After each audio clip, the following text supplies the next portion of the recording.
Today, I'm interviewing Mary Parker, my mom, on her experience with blood transfusions. So, let's get started. What experience do you have with blood transfusions and their risks?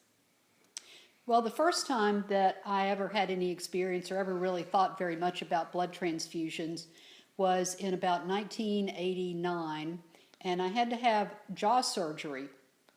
So to have that surgery, the surgeon advised that I would need to have potentially either 1 or 2 units of blood, and so we'd have to figure out what the source of that blood was. So that was really my first experience.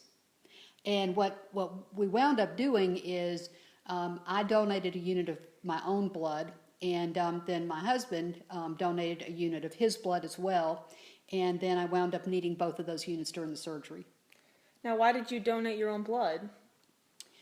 At that time, there was still a lot of concern in the public about AIDS in the blood supply and about the difficulty of testing for AIDS and whether there were other things emerging, other bacteria, viruses, other threats to the blood supply that could potentially be a problem.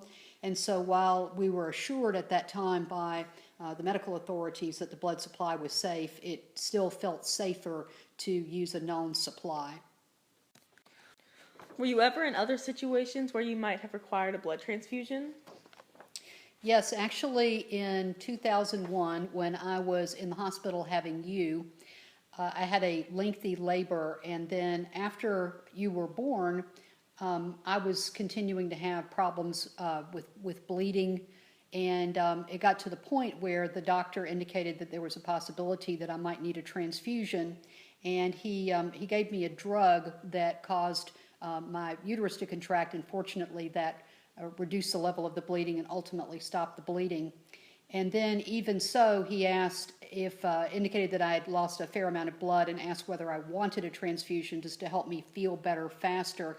And I indicated that I didn't. Unfortunately, I had that option, but it could easily have been that that was not the case. So, what advice do you have for other expectant mothers?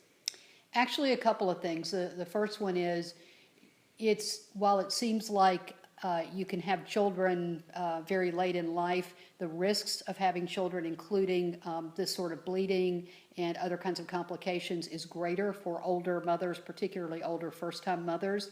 But the major piece of advice that I would say is to make sure that you have a baby in the hospital where you can get medical care, because it's very possible that if I had not been in the hospital and had not received the right kind of care, that I might not have survived that experience. You're also a business traveler. Where have you traveled? I've traveled to quite a number of countries with my work, and so I've traveled to a lot of developed countries such as the UK, France, the Netherlands, Germany, Spain, Hungary. I've traveled to Australia, to South Korea, to Japan, and to Singapore. And I've also had the opportunity to travel to a number of different developing countries, including India, Malaysia, and the Philippines. Have you ever worried about the blood supply in those developing countries you mentioned? Actually, yes, I have. I had read a number of pieces of advice to business travelers, and so there are a number of things that you have to watch for when you go to other countries, things like the food supply, the water supply, and so forth. And actually, one of the leading causes of death of business travelers outside of the country is accidents, and then potentially difficulty getting blood that may be required after an accident. So it's actually quite concerning to be in other countries, and so I really worked hard to not expose myself to risky situations. We appreciate your insight into your experiences with blood transfusions. Thank you for your time. Thank you.